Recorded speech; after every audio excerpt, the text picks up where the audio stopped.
যাই একটা পৃথিবীকারে শুরু একটা কবিতা। তার আগে যেটা বলতে চাইছি যে অ্যাকচুয়ালি কি হলো, তোমরা ছিল কম্পিটিটর, প্রতিযোগিতা একসময়, কিন্তু শিল্পী হয়ে উঠলে এটা কি এই তোর এটা প্রথম শিল্পী হবে, শিল্পী হিসেবে এটাই আবির্ভাব হচ্ছে প্রথম দীক্ষা। মানে এতদিন ছিল প্রতিযোগী এবং সেখানে ফার্স্ট সেকেন্ড হোক যা হোক হচ্ছে কাউকে দেখি সব ঠিক আছে, কিন্তু আবৃত্তি শিল্পী এইটার একটা মর্যাদা তৈরি হলো নিজের মধ্যে হয়ে উঠছো, হয়ে গেছো, এইটা একটা সময় পেলো। সেই সময়টা কোন সময় গেল যখন যেটা আমাদের ছিল না, কোনো আবৃত্তি শিল্পী এই অঞ্চলে, কলকাতা শহরে ছিল, এই অঞ্চল বা মফস্বলে ছিল না। সব মফস্বলে কিন্তু মোটামুটি এই সময় থেকে এগুলো হয়েছে।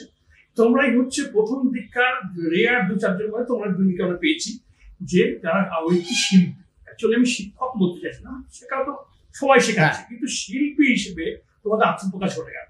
কেন আমি তখন জানতাম যে কাজল আবৃত্তি করে, পিতাও আবৃত্তি করে, আমরা কিন্তু শুনেছি সেই সময়। তোমার সেই বড় তার মানে কি তোমরা করো, মানে তোমরা গানের জন্য ও গান করে, ও আবৃত্তি করে। তার আগে এই কথাটা কারোর কাছেই আমি শুনিনি। নাটক করে, গান করে, কিন্তু আবৃত্তি করে এই মফস্বল শহরে এরা কিন্তু প্রথম 2-1 জনের মধ্যে তৈরি। সেইটাই তোমার শিল্পী হিসেবে তোমাদের আত্মপ্রকাশ তোমরাই বলতে গেছি। আমার কথাটা বলি, সেটা হচ্ছে কাজলের যেরকম এইরকম অভিজ্ঞতা, এই অভিজ্ঞতাটা আমার নেই। কারণ তখন আমি নিজে ছোট বড় সব পাড়ার অনুষ্ঠান, রবীন্দ্র জয়ন্তী, নজরুল জয়ন্তী এসব করে বেড়াচ্ছি। আর আমি আর শুক্লা সেই সময় দুজনে মিলে আবৃত্তি করা, এই যে দুজনে মিলে একসাথে বলা, এটা বোধহয় জেলাতে আমার আগে খুব বেশি নিয়মিত ভাবে কেউ করেনি। কখনো হয়তো কেউ একটা কর্ণকুন্তী সংবাদ করেছে। তুমি জানো যে তীরন্দাজ বলে এখানে একটা নাটকের দল ছিল, এখনো একটু কাজ হয়। ওই ডিসেম্বর জানুয়ারিতে টাউন হলের মাঠে প্রতি শনি রবিবার অনুষ্ঠান হতো। তো আমি তখন তীরন্দাজে নাটকও করি, আবৃত্তি করি। এই প্রতি শনি রবিবার আমি আর শুক্লা দুজনে মিলে নাটক শুরু হলে তবে তো লোক আসবে, এই লোক আনার দায়িত্বটা ছিল আমাদের দুজনের। অর্থাৎ আমরা দুজনে একটার পর একটা আবৃত্তি করে যাচ্ছি মাইকে, দূর থেকে লোকে শুনছে, এই শুরু হয়ে গেছে, এবার কিন্তু যেতে হবে। মানে আমরা আবৃত্তি করতে করতে লোক জড়ো হতো, তারপর নাটকটা শুরু হতো। তো আমরা যখন শুরু করেছি তখন কিন্তু একজন বসে নেই, কিন্তু আমরা কবিতা বলছি, মাইকের লোকে শুনছে, দূরে আস্তে আস্তে লোক আসছে। তো এইভাবে ওই অনুষ্ঠানে প্রবীর গুহ তার দল নিয়ে এলেন। সেদিন প্রবীরদার নাটক ছিল। তো শুরুতে আমাদের আবৃত্তি শোনার পর প্রবীরদা নাটক শুরুর আগে বললেন যে এতক্ষণ এদের আবৃত্তি শুনছিলাম। তো তিনি তার ভালো লাগাটা তার ভাষায় জানালেন। তো আজ তিনি বলেন যে আজকে এখানে বসে আমি এই দুজনকে আমন্ত্রণ জানিয়ে যাচ্ছি 29শে সেপ্টেম্বর বা কিছু একটা, যে আমাদের প্রতি বছর ওই দিন বার্ষিক অনুষ্ঠান হয়। খড়দাতে থাকতেন তখন প্রবীরদা, হ্যাঁ, লিভিং থিয়েটার তখন। আমাদের এই উৎসবে ওরা দুজন আবৃত্তি করবে সবার সামনে। ছিল সমুদ্র অস্তে। এই অনুষ্ঠানে ওদের দুজনকে আজকে আমন্ত্রণ জানিয়ে যাচ্ছি। এইরকম একটা জায়গায় এইরকম ভাবে আবৃত্তি এতক্ষণ ধরে করা, এটা আমাকে অবাক করেছে। এই প্রথম আমি আমার গ্রাম কৃষ্ণনগর, তার বাইরে খড়দায় গেলাম আবৃত্তি করতে, আমন্ত্রিত হয়ে প্রতিযোগিতা করতে গেছি কলকাতায়, এখানে ওখানে, এইটা বলা যেতে পারে। এবং আমাদের কাছে ভালো লাগা, এটা কতটুকু ব্যাপার জানি না, অনুষ্ঠান শেষ হওয়ার পর আজকালের একজন সাংবাদিক ছিলেন, আমি নামটা এক্ষুনি মনে করতে পারছি না, তিনি আমাদের দুজনের 10 মিনিট প্রায় ইন্টারভিউ নিলেন। এবং একজন ভদ্রলোক আমাকে এসে বললেন, আমি সাইকেল করে যাচ্ছিলাম, একটা স্কুলের মধ্যে অনুষ্ঠানটা হতো, তিনি এসে বললেন আমি সাইকেল করে যাচ্ছিলাম, কিন্তু এই কবিতাটা শুনে একটু ভালো লাগলো বলে শুনতে এলাম, বাইরে থেকে তো দেখতে পাচ্ছিলাম না। তিনি এসে তার ভালো লাগাটা জানিয়ে গেলেন। বলতে পারো এটা আমাদের কাছে অনেকটা বড় পাওয়া। এবং ওই উৎসবের যে খবর আজকালে বেরোলো, আমাদের সম্পর্কিত খবর প্রথম কাগজে, এখন রোজই বেরোয়, আজকেও আনন্দবাজারে খবর আছে আমাদের অনুষ্ঠানের খবর, কিন্তু সেইটা আমাদের দুজনের জীবনে প্রথম। তখন কিন্তু আমরা বিয়ে করিনি, শুক্লা থাকলো কল্পনাদির বাড়িতে, আমি প্রবীরদার বাড়িতে। ভালো লাগাটা ওই যে দুজনে করছি অনেক বেশি। এইভাবে আমাদের বলতে পারো একটা কবিতা বলো। আচ্ছা, অনির্বাণ দত্ত আমার খুব প্রিয় মানুষ। রজিতদার কথা বলছিল কাজল, গণতান্ত্রিক একুশ শিল্পী সংঘের একসময় সভাপতি ছিলেন অনির্বাণ দত্ত, তার একটি কবিতার বইও আমি ছেপেছিলাম। আমি তখন বেলঘরিয়ায় থাকতাম, অনির্বাণ দত্ত পাড়াতে আর কি, রোজ সকালবেলায় এসে একসঙ্গে চা খেতাম। তিনি একটা কবিতা আমাকে দিলেন যে এই কবিতাটা সবাই পড়ে, তুমি করলে আমার ভালো লাগবে। তুমি চাইলে কি না দিতে পারি আমি, তুমি চাইলে কাক ডাকা ভরে উঠে এক বুক নদীর সাঁতরে ওপারের বাগান থেকে সুন্দর সুন্দর ফুলগুলো নিয়ে এসে তোমার হাতে দিয়ে বলতাম, এই দেখো তুমি চাইলে কি না দিতে পারি আমি। যদি বলতে ওই আকাশ ছোঁয়া কাঁচা মিঠে আম কিংবা জামরুল কিংবা আমলকির থোকা পেড়ে দিতে, আমি আমার চরকি নাচানো পায়ের আঙুলের কসরতের খেলায় তরতর করে এডাল ওডাল সেডাল ছাড়িয়ে প্রায় আকাশের কাছে গিয়ে বলতাম, এই দেখো তুমি চাইলে কি না দিতে পারি আমি। আর তেমনি তোমার বুকের ঠিক মাঝখানটাতে শিরশির করে ঘুরে বেড়াচ্ছে যন্ত্রণার যে বিষ পোকাগুলো, সেগুলোকে একটা একটা করে টিপে মেরে যদি বলতে, আমি সমুদ্র ডিঙিয়ে অরণ্য ভেঙে সেই বিশল্যকরণের ঠিক নিয়ে এসে পাতাগুলো তোমার পায়ের কাছে রেখে বলতাম, এই দেখো তুমি চাইলে কি না দিতে পারি আমি। অথচ আশ্চর্য, কিছুতেই তুমি চাইলে না, কিচ্ছু কিচ্ছু না। আমার ভালো লাগে না, ভালো লাগলো। আর আমি একটা এখানে একটা প্রসঙ্গ, আমরা যখন বড় হচ্ছি তখন অংশগ্রহণটা কি ছিল না, দুজন আবৃত্তিকার যারা কবিতা শিল্পী হিসেবে আমরা প্রশাসী আর সৌম্য, এদের দুজনকে জনপ্রিয়তা খরচ, অন্যরা ছিলেন, অনেকেই ছিলেন, কিন্তু এদের দুজনের জনপ্রিয়তা সাংঘাতিক, সেটা আমরা সবাই ছোটবেলায় পেয়েছি। হ্যাঁ অবশ্যই। এইটা কি খারাপ, মানে সারা বাংলাদেশে এদের আরো দু চারজন, আমি মধ্যে তখন তোমরা বলতে পারবে, প্রদীপ ঘোষ বা ছিলেন, এদের দেখে কি তোমাদের উদ্বুদ্ধ হওয়ার একটা ইয়ে ছিল যে খানিকটা হলো যে এইটা বলতে পারো, তখন তো আজকের মতো এই শোনার সুযোগটা আমাদের ততটা ছিল না। এখন গার্জেনরাই আবৃত্তি শেখায়, ইউটিউব খুললো, এই কবিতাটা কম্পিটিশন আছে। আমি তোমার একটু উদাহরণ, আমার ব্যক্তিগত অভিজ্ঞতার কথা বলছি, কাজলে নিশ্চয়ই একমত হবে। আমি ক্লাসে কবিতাটা একরকম করে পড়িয়েছি, তো আমাকে অন্য একজন গার্জেন তার রেকর্ডিংটা পাঠালো, স্যার এই দেখুন ও এই কবিতাটা বলেছে, ও কিন্তু আপনার মতো করে বলেনি। কি হলো তাহলে? তার অভিভাবক ভাবলো যে ওনার স্টুডেন্টদের সব তো উনিই শিখিয়েছে, একই রকম তো সবাই বলবে, তাহলে আমার ছেলে মেয়ে একটু আলাদা বলবার যে ইউটিউব ঘেটে ঘেটে 10 জনের কবিতা শুনে সে একটা জগা খিচুড়ি মার্কা কবিতা পড়ে রেখেছে। কিন্তু আমাদের সময় এই সুযোগটা ছিল না, যে তুমি বলছো যে আমরা জানতাম যে তারা এত শোনার সুযোগটা রেডিওতে আমার শৈশবের কথা বলছি, আমার যে ছোটবেলা, তখন কিন্তু একটা রেকর্ড কিনবো বাড়িতে চালাবো, এই সুযোগটাও তো আমাদের নেই। আমি এদের কবিতা শুনেছি অনেকটা পরে শুনেছি, কিন্তু মানে বলতে পারো প্রায় মাধ্যমিকের পরে শুনেছি। তো ভালো লাগাটা তো অবশ্যই। আর আমার বাড়ির পাড়াতেই দেবদুলাল বন্দ্যোপাধ্যায়ের মামার বাড়ি। দেবদুলাল বন্দ্যোপাধ্যায়ের বাবা জীবনের শেষ দিন পর্যন্ত ওই বাড়িটাতে ছিলেন। দেবুদা পরবর্তীকালে দেবুদার সাথে আমার খুব আর্থিক যোগাযোগ রেডিওতে কাজ করেছি। আমি একসময় যুববাণীতে করেছি। আমি দূরদর্শনে দীর্ঘদিন সাহিত্য সংস্কৃতির অনুষ্ঠানের সঞ্চালনা করেছি, তা বিভিন্ন অনুষ্ঠান নিয়মিতভাবে করেছি। কিন্তু দেবুদা আমার পাড়ার লোক, এটা লোকের কাছে শুনতাম। দেবুদাকে কিন্তু আমি খুব একটা আসতে দেখিনি। একবার মনে আছে দেবুদা এসেছেন বাড়িতে, তিনি কখনো আসতেন গাড়িতে করে আসতেন, ওই বাড়িতে কিছুক্ষণ থাকতেন, আবার গাড়ি নিয়ে চলে যেতেন। তো দেবদুলাল বন্দ্যোপাধ্যায় এসেছেন, এটা গ্রামের সবাই খবরটা প্রচার হয়ে গেছে, অনেকে গেছে, অনেকে ভিড় করে গেছে। তো আমি তখন একটা পত্রিকা করতাম, পত্রিকাটার নাম সবুজ বলে একটা পত্রিকা।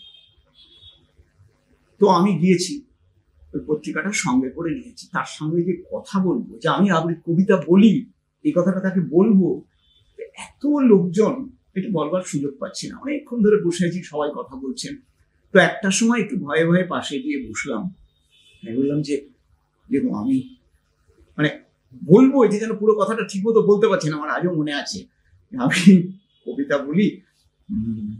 আমি গিয়ে প্রণাম করলাম, প্রণাম করে বললাম আমি কবিতা বলি, আবৃত্তি করি। তারপরে আর কি বলবো, তখন ওই পত্রিকাটা দিয়ে বললাম যে এই পত্রিকাটা আমি করি, তো আপনাকে দিলাম এটা। উনি তখন উনি, তুমি কবিতা বলো, এটা শোনাতে পারো আমাকে? মানে আমি শোনাতে পারতামই, কিন্তু ওনার সামনে কবিতা বলবো, এইটা উনি আমার একটা কবিতা বলতে বলবেন, এই প্রস্তাব তো দেবেন, এটা তো ভাবিনি আর কি। তো আমি তখন সুনীল গঙ্গোপাধ্যায়ের যদি নির্বাসন দাও, এই কবিতাটা বললাম। আমি জানতামও না যে এই কবিতাটায় ওনার রেকর্ড আছে বা কিছু, জানতামও না। উনি অনেকক্ষণ চুপ করে থেকে বললেন, ভালো বলেছ, তুমি কি কোথাও শেখো? তখন তো ওই বললাম, আমাদের শেখা বলতে, মানে আমার শেখা বলতে হয় নীরদবাবুর বাড়িতে এসছি, না হলে মিঠুদার কাছে এসছি, না হলে গৌরাঙ্গদার কাছে গেছি, বা তখন আমাদের ওই লাইব্রেরিতে যে প্রতিযোগিতা হতো সেখানে বিচারক থাকতেন, শিখাদি, নির্মলদা, প্রতিবাদ যেতেন। ওই অনুষ্ঠান শেষে তাদের কিন্তু ওখানে গিয়ে রাত্রিতে থাকতে হতো, কারণ ফেরার তো উপায় নেই। ওই অনুষ্ঠান শেষে তিনি হয়তো বললেন, তোমরা যারা কবিতা বলেছ, যারা যারা চলে যাওনি এখনো, একটু শোনো। তারপর বললেন, তুমি ভালো বলেছো, তুমি কিন্তু এইখানটা এরকম বলেছো। এই যে শুনতে শুনতে একটু অভিজ্ঞতা, এইটুকুই শেখা। তো এই দেবদুলাল বন্দ্যোপাধ্যায় আমাকে বলেছেন, তুমি ভালো বলেছো, মানে আমি প্রায় কয়েক রাত ঘুমাতে পারিনি এরকম। এই পরবর্তীকালে দেবদার সঙ্গে যৌথভাবে আমি প্রায় 3টে আবৃত্তির বই সম্পাদনা করেছি। আমরা আবৃত্তি বিষয়ক প্রায় 25টা বই আছে, আবৃত্তিযোগ্য কবিতার সংকলন, আবৃত্তি বিষয়ক ব্যাকরণ। তো দেবদুলাল বন্দ্যোপাধ্যায়ের সঙ্গে 25টা বইটা যদি বই এক জায়গায় করা যায় না, এটা বিভিন্ন প্রকাশন করেছে, কখনো আমি নিজে করেছি, এরকম আর কি। অনেক বিশিষ্ট মানুষের সঙ্গে আমার বই আছে। আমি কাজলের কাছে আসতে পারি, এই যে বলছে তুমি দেবদুলালের কাছে, এই তোমার অভিজ্ঞতা এই ধরনের? না, আসল ব্যাপারটা হচ্ছে আমার একটা বলার আছে, মানে আগের প্রসঙ্গটা টেনে বলি। আবৃত্তি আমি করেছি, অনেকদিনই করছি, কিন্তু আমার এই একটা ব্যাপারে একটু আপত্তি আছে। সেটা হচ্ছে, আমি নিজেকে আবৃত্তি শিল্পী বলে মনে করি, একদমই মনে করি। আমি নিজেকে চিরকাল এই পরিচয়ে পরিচিত করবার চেষ্টা করেছি, সেটা হচ্ছে আমি সংস্কৃতি কর্মী, যাকে পরিভাষায় বলা হয় কালচারাল লেবার, এবং আমি এই কাজটাই করে এসেছি চিরকাল। আমি বলতাম যে আগে ওই আমরা যখন ওই রেজিস্ট্রি কোর্টে বা ফৌজদারি কোর্টে সব যেতাম, দেখতাম যে ওই গাছতলায় বসে একজন ডুগডুগি বাজাচ্ছে। তার ডুগডুগি বাজানোর পরে যখন তাকে ঘিরে ধরতো, তো ঘিরে ধরার পর আস্তে আস্তে তার ঝোলা থেকে মাদুলি বেরোতো, কবজ বেরোতো, সেগুলো বিক্রি। আমাদের ভূমিকা ছিল আমার ঠিক সেই রকম ভাবে। হ্যাঁ, যেমন বললাম নাটকের আগে, তা আমি বিভিন্ন পথসভা হওয়ার আগে আমার একটি ভাঙা সাইকেল ছিল। সেই ভাঙা সাইকেল চড়ে আমি ওই পথসভার শুরুতে, মানে চ্যালেঞ্জের মোড়ে একটা পথসভা হবে, সেই পথসভাতে শুরুর আগে আমি উদাহরণ কণ্ঠে, সরি এটা বলাটা ঠিক নয়, মানে চিৎকার করে আর কি, হ্যাঁ চিৎকার করে, মানে ওই মাইক তো পথসভার মাইক, মানে কিরকম সেই অমায়িক গলায় আর কি চিৎকার করে কবিতা বলে ওখানে লোকজন জড়ো হলো, মানে আমার ডুগডুগি বাজানো হলো। এবার মাদুলি বিক্রি তো অন্য লোকেরা করবে, ওখানে আমার আর ভূমিকা নেই। এবার ওখান থেকে বেরিয়ে আবার হচ্ছে চকের মোড়ে সাইকেল চালিয়ে, আবার চকের মোড়ে গিয়ে আবারও সেই ডুগডুগি বাজানো। এই যে কাজ, এই কাজ আমি করেছি দীর্ঘকাল, পথে পথে কবিতা বলেছি, এবং এই বলার জন্য আমি নিজেকে সবসময় বলতাম যে আমি একজন সংস্কৃতি কর্মী। আমাকে যেখানে বলা হয় যে তুমি এখানে একটু কবিতা বলে দেবে, আমি বলে দিলে না, এইবার এই জন্য শিল্পী বলাতে আমার আপত্তি। তোমার আপত্তি, কিন্তু অন্য কাউকে আবৃত্তি শিল্পী বলতে আপত্তি নেই? না, অন্য কাউকে বলার ক্ষেত্রে আপত্তি না। এখন আবার না, এটা ঘটনা, এটা আবৃত্তি শিল্পী কেউ বলছে না এখন তো সবাই বলছে বাচিক শিল্পী। আমি ব্যাপারটা জানি না। আমি বুঝতে পারি না ব্যাপারটা। বাচিক শিল্পী বলছে, কেন বলছে, কি ব্যাপার? বাচিক তো সবই বাচিক শিল্পী, সবই বাচিক। সেই জন্য আবৃত্তি কে আবৃত্তি না বলে বাচিক ব্যাপারটা বলা। একটা প্রসঙ্গ বলবে, টাইম হয়ে আসছে, আর একটা প্রসঙ্গ তুলি বিতর্কিত। সেটা হচ্ছে, যখন কোন কবি তার যে কবিতা পড়ে সেটা কবিতা পাঠ, যখন কোন শিল্পী তার কবিতা পড়ছেন সেটা আবৃত্তি হয়, এটা কেন? দেখো, তাত্ত্বিকভাবে আবৃত্তি আর পাঠের তফাৎ নিশ্চয়ই আছে। যেটা দেখে বলি সেটা পাঠ, কিন্তু আমি ব্যক্তিগতভাবে মনে করি যে একটা কবিতা বলতে গেলে সেটা মুখস্থ করাটা খুব জরুরি, ভালো বলার কারণে। কেন? একজন কবি কতগুলো নির্জীব অক্ষর একটা বইয়ের মধ্যে সাজিয়ে দিয়েছি, তার লেখাগুলো, যতক্ষণ না সেটাকে আমি আত্মস্থ করে আমার ভিতরে ও যে কথাটা বলছিল তার মধ্যে আমার বোধকে অনুশীলিত কণ্ঠের কারুকৃতিতে যখন মানুষের সামনে সেটা উপস্থাপিত করছি, তখন সেটা আবৃত্তি। কিন্তু সেটা বলবার জন্যে যদি সেটা আমি স্মৃতি থেকে বলি, আমি মনে করি যতটা সুন্দর করে বলা যায়, কিন্তু ওইখানে ওই শব্দগুলোর দিকে তাকিয়ে তাকিয়ে বলতে গেলে আমি ব্যক্তিগতভাবে ঠিক ততটা স্বতঃস্ফূর্তভাবে বলতে পারি না। কারণ শব্দগুলো ভিতর থেকে আসতে হয়, এটা অন্তর থেকে আসতে হয়, সেই ছবিটা ভিতরে আঁকতে হয়। একজন আর্টিস্ট একটা রং তুলি দিয়ে ক্যানভাসের উপরে একটা ছবি আঁকেন, আর একজন আবৃত্তি শিল্পী কি করেন, কবি যে কথাগুলো বলতে চেয়েছেন, ও যেটা বলল সেটাকে আত্মস্থ করে তার মধ্যে আমার বোধকে মিশিয়ে সেই ছবিটা নিজের মধ্যে তৈরি করে তবে অন্যকে দেখাতে হয়। সেইটা যদি দেখে বলতে হয় তাহলে আমার অসুবিধা হয়। যে ধরুন আমরা সবাই পরিচিত, সুনীল বা শক্তি, এটাই বিশেষ করে, বা পরবর্তীকালে আমার জয়ের সঙ্গে একটা ঘনিষ্ঠতা ছিল, ওরাও কোন স্মরণ থেকে কবিতা বলে, নিজের কবিতা। সেইটা যখন আমি শুনেছি, সুনীল যে কবিতা বলছে, যে কবিতা তুমি এটাকে বলতে বা ওইটা নয়, ওইটা বিখ্যাত ওই কবিতাটা, যেটা কেউ কথা রাখেন, সুনীল যেভাবে বলছেন, কোনো যখন ওই আবৃত্তি শিল্পী যখন বলছেন পুরো ডিফাইন, এইটার কারণ উনি কি আবৃত্তি করতে জানেন না বলে বলছেন না, উনি যা বলছেন সেটা অন্যরকম হচ্ছে না, বা উনি তো নিজের কবিতাটা ভালো বোঝেন, নিজের কবিতাটা নিজে বুঝেছেন, তাহলে কি শিল্পী সেই রকম ভাবে যাচ্ছে না? ডিফারেন্স হচ্ছে। ব্যাপারটা হচ্ছে, তুমিও এটা বলো, আমি যেটা মনে করি সেটা হচ্ছে সব কবি ভালো পড়তে পারেন না। তার কবিতাটা তার নিজস্ব সৃষ্টি, সেটা তিনি যেভাবে ভেবেছেন সেইভাবে তিনি বলবেন। তাহলে কবির আবেগ থেকে যে বলা, আর যিনি একজন আবৃত্তি শিল্পী, যিনি এই কাজটা করেছেন, তিনি তার বোধ থেকে যখন বলবেন, কবিতাটা অবশ্যই আলাদা হবে।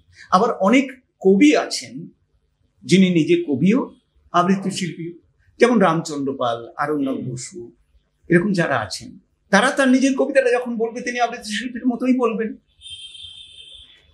এইটুকু ছাড়া আর ওই যে দেখে বলার ক্ষেত্রে প্রদীপ ঘোষ যখনই বলতেন, বেশিরভাগ কবিতাই দেখে বলতেন, দেবদুলাল বন্দ্যোপাধ্যায় বলতেন, কিন্তু প্রদীপদা যেটা বলতেন সেটা হচ্ছে, দেখো কবিতাগুলো আমার মুখস্থই, কিন্তু সামনে একটা থাকলে সুবিধা হয়।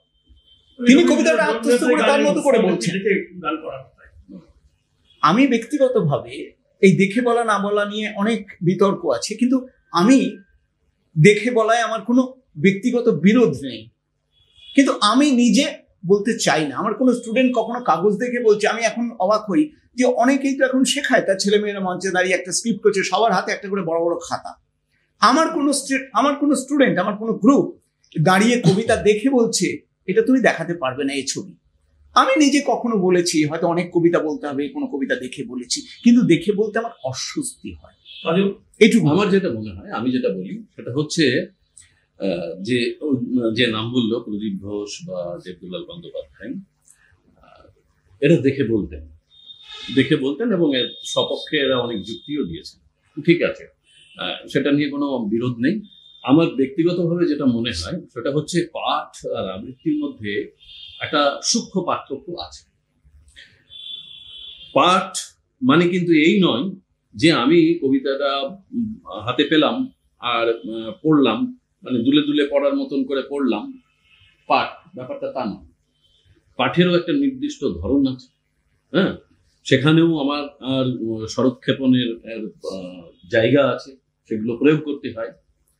এবারে প্রশ্ন হচ্ছে এই যে পাঠ আর আবৃত্তি, অসংখ্য পাঠ আবৃত্তিতে গিয়ে পৌঁছায়, আবৃত্তিতে গিয়ে পৌঁছায়। আমি বারবার এই কথাটা বলছি, একটা কবিতায় অসংখ্য পাঠ করার পরে আবৃত্তিতে পৌঁছানো যায়। একদমই তাই। হ্যাঁ, এবার সেইটা যখন ওইখানে আমি পৌঁছতে পারলাম, তখন আমার সামনে লেখাটা থাকলো বা থাকলো না, এটা একদমই কোনো বিষয় না। কিন্তু অসংখ্য পাঠের পর গিয়ে আবৃত্তিতে পৌঁছানো যায়, এটা কিন্তু মানতে হবে। যে আমার একটা কারণে অদ্ভুত অভিজ্ঞতা আছে, মানে এটা কি বলি, একটা অদ্ভুত ব্যাপার। আমাদের সকলেরই শ্রদ্ধেয় মানুষ, আমাদের মানে আমাদের শহরে তো স্যার সুধীর বাবু একটা অনুষ্ঠানে, মানে এটা স্মরণে থাকবে, সৌমিত্র চট্টোপাধ্যায়ের সম্বর্ধনা। সেখানে সৌমিত্র চট্টোপাধ্যায়ের মানে নিজের লেখা কবিতা আমাকে পড়তে বলেছে। 3টে কবিতা আমাকে সৌমিত্র চট্টোপাধ্যায়ের বইটা দিয়ে তিনি আমাকে ঠিক এই কথাটা বলেছিলেন যে তুমি এখান থেকে 3টি কবিতা বেছে নেবে, 3টি কবিতা তোমাকে পাঠ করতে হবে। ঠিক এইভাবে বললেন, পাঠ করতে হবে। আমি হাঁ করে মুখের দিকে তাকিয়ে থাকলাম। দেওয়ার পর বললো, আমি জানি তুমি আবৃত্তি কর, আমি তোমাকে বলছি পাঠ করতে হবে। আমি তার আগে পর্যন্ত এটা বুঝতে পারিনি যে এই আবৃত্তি করা আর পাঠ করার মধ্যে তফাৎটা কোন জায়গায়। উনি আমার কাছে চাইলেন এবং বারবার করে বললেন পাঠ করতে হবে। ওই যে কথাটা বলছে না, যে যেটা বলছি যে একজন কবি যে কবিতাটা পড়ছেন, তিনি কিন্তু কবিতাটা আবৃত্তি করছেন না, তিনি আবেগের প্রকাশ পাঠ করছেন। তিনি কবিতাটা পাঠ করছেন। এই কবিতাটা পাঠ করছেন বলে তার যে ধরন, আর আমি যখন কবিতাটা আবৃত্তি করছি তার ধরন দুটো আলাদা হবে। আচ্ছা, এই প্রসঙ্গে আসি, সৌমিত্রের যে আবৃত্তি করার স্টাইল, সেটা একটা পাঠের মতো। এই বিষয় নিয়ে এটা খুব মানে কি বলবো, যে সৌমিত্র চট্টোপাধ্যায় একটা কি বলবো নাম একটা, হ্যাঁ, এটা তো করা যায় না আসলে। তার সমালোচনা করা বা তাকে নিয়ে আলোচনা করা, এগুলো খুব একটা কি বলবো সুখকর হবে না ব্যাপারটা। এখন আবৃত্তি হিসাবে যে জিনিসটা থাকে, একজন অভিনয় শিল্পী, আমি এইভাবেই বলছি যে একজন অভিনয় শিল্পী তার যে স্বরক্ষেপণ, সেই স্বরক্ষেপণের একটা নিজস্বতা থাকে। হ্যাঁ, সৌম্যমিত্র যে আবৃত্তি করেছেন, আমি অন্তত ব্যক্তিগতভাবে বলতে পারি, সৌম্যমিত্র কবিতা পরবর্তীকালে আমরা যখন খুব মনোযোগ দিয়ে শুনেছি, মানে মনোযোগী হয়েছি কবিতা শোনার ক্ষেত্রে, তখন একটা জিনিস আমার কাছে খুব অদ্ভুত লেগেছে। সেটা হচ্ছে ওনার আবৃত্তিতে নৈশব্দের ব্যবহার, মানে একটা হুইসপারিং কিভাবে, মানে নিঃশ্বাস প্রশ্বাস ছাড়া নেওয়া, এটাকেও উনি কবিতায় অ্যাপ্লাই ব্যবহার করে, অসাধারণ। ওটা একটা অসাধারণ বিষয়। হ্যাঁ, অসাধারণ বিষয়। সব্যসাচী যে আবৃত্তি করেছেন, সেই আবৃত্তি যখন খুব মনোযোগ দিয়ে শুনেছি, তখন মনে হয়েছে যে উচ্চারণটাই হচ্ছে সবচেয়ে শেষ কথা বলা। তখন ওইটা শুনতে শুনতে এই কথাটাই মনে হতো যে উচ্চারণটাই শেষ কথা। হ্যাঁ, আর সৌম্যমিত্র যখন আবৃত্তি করছেন, তখন সেই আবৃত্তিটা শুনতে শুনতে মনে হয়েছে যে এই জায়গাটায় উনি থেমে গেলেন, শুরু করতে এতটা সময় নিলেন, এই সময়টা যদি না নিতেন তাহলে কি হতো? এই সময়টা, আচ্ছা আমি যদি এই সময়টা মঞ্চে দাঁড়িয়ে বলতে গিয়ে এতটা সময় নিই, কোনো যিনি শুনছেন তিনি ভাববেন না তো যে আমি ভুলে গেছি? একদম এতটা সময় নিচ্ছেন।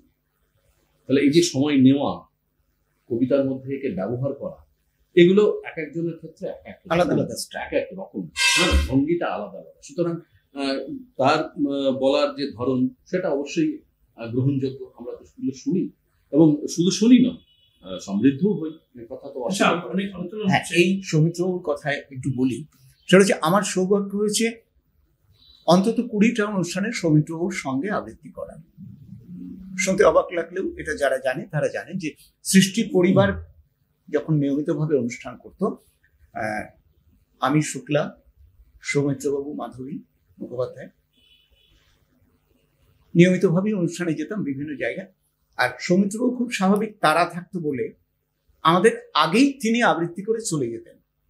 সৌমিত্রবাবু আবৃত্তি করে নেমে এলেন, তারপর আমি আর শুক্লা আবৃত্তি করতে উঠবো। এটা কি ভয়ঙ্কর চাপের ব্যাপার। যারা শুনতে এসেছে তার 80% লোক ওই সৌমিত্রবাবু আসবেন বলে এসেছে, তারা আমাদের চেনেও না, জানেও না। তারা আবৃত্তি শুনতে আসেনি, সৌমিত্রবাবুকে দেখতে এসেছেন। এরকম প্রচুর মানুষ সেই অনুষ্ঠানে আছেন। তো সেই অনুষ্ঠানে আবৃত্তি করতে ওঠা এবং দু একটা কবিতা বলার পর, আমি আসলে একসঙ্গেই বলতাম, দু একটা বলার পর দেখেছি যে তার নিজস্ব স্টাইল, তার মতো আমরা আমাদের মতো করে ভালো লাগাতে পেরেছি। অনেক আলোচনা হলো, একটা করে কবিতা শুনি। কাজল বলো একটা শুনি। চেতনার রঙে পান্না হলো সবুজ, চুনি উঠল রাঙা হয়ে। আমি চোখ মেললুম আকাশে, জ্বলে উঠল আলো পূবে পশ্চিমে। গোলাপের দিকে চেয়ে বললুম সুন্দর সুন্দর হলো সে। তুমি বলবে এ যে তত্ত্ব কথা, এ কবির বাণী নয়। আমি বলবো এ সত্য, তাই এ কাব্য। এ আমার অহংকার, অহংকার সমস্ত মানুষের হয়ে। মানুষের অহংকার পটেই বিশ্বকর্মার বিশ্ব শিল্প। তত্ত্বজ্ঞানী জপ করছেন নিঃশ্বাসে প্রশ্বাসে, না না না, না পান্না, না চুনি, না আলো, না গোলাপ, না আমি, না তুমি। ওদিকে অসীম যিনি, তিনি স্বয়ং করেছেন সাধনা মানুষের সীমানায়, তাকেই বলে আমি। সেই আমির গহনে আলো আধারের ঘটল সঙ্গম, দেখা দিল রূপ, জেগে উঠল রস, না কখন ফুটে উঠে হলো হাঁ। মায়ার মন্ত্রে, রেখায়, রঙে, সুখে দুঃখে। একে বলো না তত্ত্ব, আমার মন হয়েছে পুলকিত। বিশ্ব আমির রচনার আসরে হাতে নিয়ে তুলি, পাত্রে নিয়ে রং। পণ্ডিত বলছেন বুড়ো চন্দ্রটা নিষ্ঠুর, চতুর হাসি তার। মৃত্যু দূতের মতো মুড়ি মেরে আসছে সে পৃথিবীর পাঁজরের কাছে। একদিন দেবে চরম টান তার সাগরে পর্বতে, মর্ত লোকে মহাকালের নূতন খাতায় পাতা জুড়ে নামবে একটা শূন্য। গিলে ফেলবে দিন রাতের জমা খরচ, মানুষের কীর্তি হারাবে অমরতার ভান। তার ইতিহাসে লেপে দেবে অনন্ত রাত্রির কালি। মানুষের যাবার দিনের চোখ বিশ্ব থেকে নিকিয়ে নেবে রং। মানুষের যাবার দিনের মন ছানিয়ে নেবে রস। শক্তির কম্পন চলবে আকাশে আকাশে, জ্বলবে না কোথাও আলো। বিনাহীন সভায় যন্ত্রের আঙুল নাচবে, বাঁচবে না সুর। সেদিন কবিত্বহীন বিধাতা একা রবেন বসে, নীলিমাহীন আকাশে ব্যক্তিত্ব হারা অস্তিত্বে গণিত তত্ত্ব নিয়ে। তখন বিরাট বিশ্বভুবনে দূরে দূরান্তে অনন্ত অসংখ্য লোকে লোকান্তরে এ বাণী ধ্বনিত হবে না কোনোখানে, তুমি সুন্দর, আমি ভালোবাসি। বিধাতা কি আবার বসবেন সাধনা করতে? যুগ যুগান্তর ধরে প্রলয় সন্ধ্যায় জপ করবেন, কথা ক কথা ক বলবেন, বলে তুমি সুন্দর, বলবেন, বলো আমি ভালোবাসি। অরণি বসুর লেখা একটা কবিতা জল তরঙ্গ। আমাদের টেলিফোন নেই, ফ্রিজ নেই, জল তরঙ্গ আছে। আমাদের গ্রীষ্মকালীন দার্জিলিং নেই, গাড়ি বারান্দা নেই, জল তরঙ্গ আছে। জল তরঙ্গ বলতে তোমরা কি ভাবছো জানি না, আমাদের জল তরঙ্গটা মাত্র 7.5 টাকা। আমার ছেলের প্রথম জন্মদিনে আমি উপহার দিয়েছিলাম। তো এই 7.5 টাকার জল তরঙ্গ নিয়ে এত কথা কেন? আসলে আমাদের জল তরঙ্গটা এখন আর ঠিক জল তরঙ্গ নেই, ওটা আমাদের বাড়ির রাগ কমানোর যন্ত্র। যখন আমি কোনো কারণে রেগে গিয়ে চেঁচামেচি করি, তখন আমার স্ত্রী আস্তে আস্তে জল তরঙ্গটা বাজায়। আর আমার স্ত্রী যখন রেগে যায়, প্রায়শই যায়, এমনকি খুব তুচ্ছ কারণ, তখন আমি জল তরঙ্গ বাজাতে আরম্ভ করি। আর যেদিন কলে জল থাকে না, ডাল সেদ্ধ হয় না, বাজারে মাছের দাম অসম্ভব চড়া, কিংবা ঘন্টার পর ঘন্টা লোডশেডিং, সেদিন আমরা দুজনেই যাকে বলে একেবারে ক্ষেপে উঠি। যখন আমরা আমাদের দাঁত, নখ, জিভ বার করে পরস্পরের দিকে ছুটে যাই, তখন আমাদের ছোট্ট ছেলেটা আস্তে আস্তে জল তরঙ্গটা বাজায়। আর জল তরঙ্গ বাজতে থাকলেই না আমাদের রাগ পড়ে যেতে থাকে। আর রাগ পড়ে যেতে যেতে, সত্যি বলছি, এক সময় আমরা আবার মুচকি হেসেও ফেলি। আমাদের টেলিফোন নেই, ফ্রিজ নেই, আমাদের ফিক্সড ডিপোজিট নেই, কিন্তু ওই যে জল তরঙ্গটা আছে না, ওটার জন্যই আমরা এখনো বেঁচে আছি।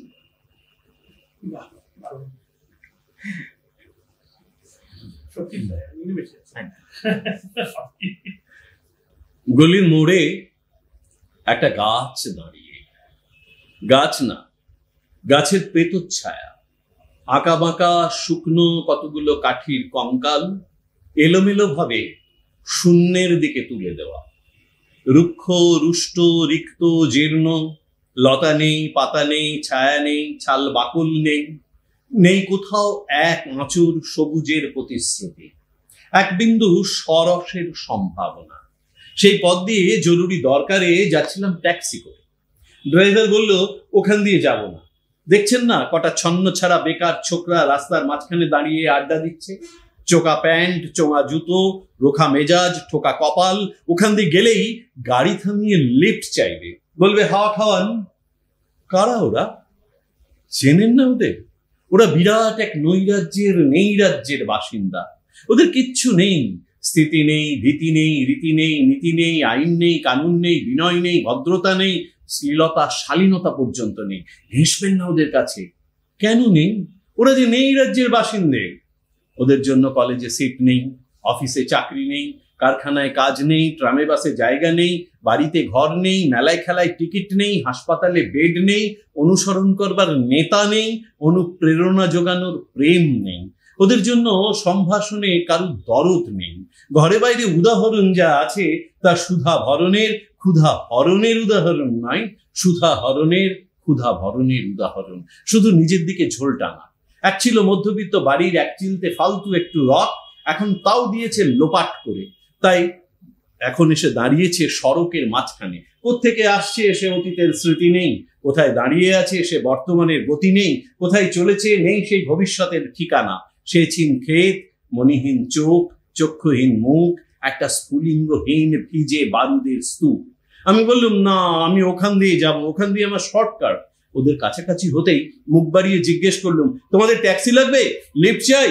আরে এই তো ট্যাক্সি, এই তো ট্যাক্সি। লে হালুয়া সোল্লাসে চেঁচিয়ে উঠলো ওরা, সিটি দিয়ে উঠলো, চালপান্সি, বেলঘরিয়া। তিনটে ছেলে উঠে পড়লো আমার ট্যাক্সিতে। বললাম, কতদূর যাবে? এই তো সামনে, দেখছেন না ভিড়? সিনেমা নয়, জলসা নয়, নয় কোনো ফিল্মি তারকার অভ্যর্থনা। একটা নিরীহ লোকে গাড়ি চাপা পড়েছে, চাপা দিয়েই গাড়িটা উধাও। আমাদের দলের কয়েকজন গাড়িটার পেছনে ধাওয়া করেছে, আমরা একটা খালি ট্যাক্সি খুঁজছি। কে সেই লোক? একটা বেওয়ারিশ ভিখিরি, রক্তে মাংসে দলা পাকিয়ে গেছে। ওর কেউ নেই, কিচ্ছু নেই। শোবার জন্য ফুটপাত আছে, তো মাথার উপরে ছাদ নেই। ভিক্ষার জন্য পাত্র একটা আছে, তো তার মধ্যে প্রকাণ্ড একটা ফুটো।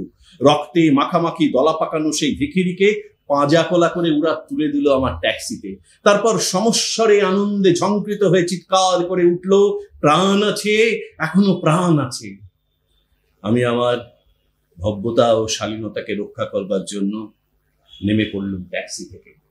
তারপর সহসা শহরের সমস্ত কর্কশে, কঠিনে, সিমেন্টে, কংক্রিটে, ইটে, কাঠে, পিচে, পাথরে, দেওয়ালে দেওয়ালে বেজে উঠল এক দুর্বার উচ্চারণ, এক প্রত্যয় তপ্ত শঙ্খধ্বনি, প্রাণ আছে, এখনো প্রাণ আছে। ফিরে আসতেই দেখি গলির মোড়ে সেই শুকনো গাছের বৈরাগ্য বিদীর্ণ করে বেরিয়ে পড়েছে হাজার হাজার কচি পাতা, মদমরিত হয়েছে বাতাসে। দেখতে দেখতে গুচ্ছে গুচ্ছে উথলে উঠেছে ফুল। একটা কবিতা বীরেন্দ্র চট্টোপাধ্যায়ের একটা কবিতা শোনাই, জন্মভূমি আজ। একবার মাটির দিকে তাকাও, একবার আকাশের দিকে, এখনো রাত শেষ। বীরেন্দ্র চট্টোপাধ্যায়ের কবিতা জন্মভূমি আজ। একবার মাটির দিকে তাকাও, একবার মানুষের দিকে, এখনো রাত শেষ হয়নি। অন্ধকার এখনো তোমার বুকের ওপর কঠিন পাথরের মতো। তুমি নিঃশ্বাস নিতে পারছো না। মাথার ওপর একটা ভয়ঙ্কর কালো আকাশ এখনো বাঘের মতো থাবা উঁচিয়ে বসে আছে। তুমি যেভাবে পারো ওই পাথরটাকে সরিয়ে দাও, আর আকাশের ভয়ঙ্করকে শান্ত গলায় এই কথাটা জানিয়ে দাও, তুমি ভয় পাওনি। মাটি তো আগুনের মতো হবেই যদি তুমি ফসল ফলাতে না জানো, যদি তুমি বৃষ্টি আনার মন্ত্র ভুলে যাও।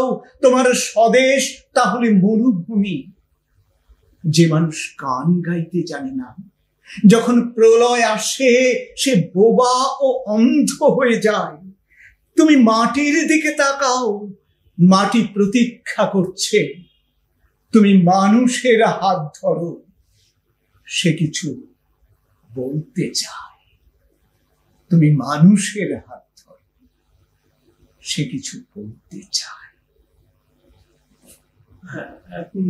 প্রীতম আর কাজল মিত্র আমরা বসেছিলাম তিনজন আমরা 60 যুবক, আর ওরা মনে হচ্ছে কিশোর, একটু যুবক হয়েছে। দুই কিশোরের আমরা শুনলাম অনেক, খুব ছোট হয়ে গেল। ঘন্টা তো 3-4 ঘন্টা মধ্যে অনেকটাই ভালো হতো, কিন্তু সবার সময় তো আছে, একটা সংক্ষিপ্ত একটা ইয়ে রয়েছে। আর আমরা ওরকম মধ্যে কণ্ঠে কবিতা শুনলাম। ভবিষ্যতে এটা নিয়ে আরো একটু বড় করে বসার ইচ্ছা আছে, এবং সেইখানে আমি প্রীতমের সঙ্গে প্রীতমের স্ত্রীকেও চাই, তাহলে আরো ভালো হবে। ঠিক আছে, আজকে আমরা অনুষ্ঠান শেষ করছি।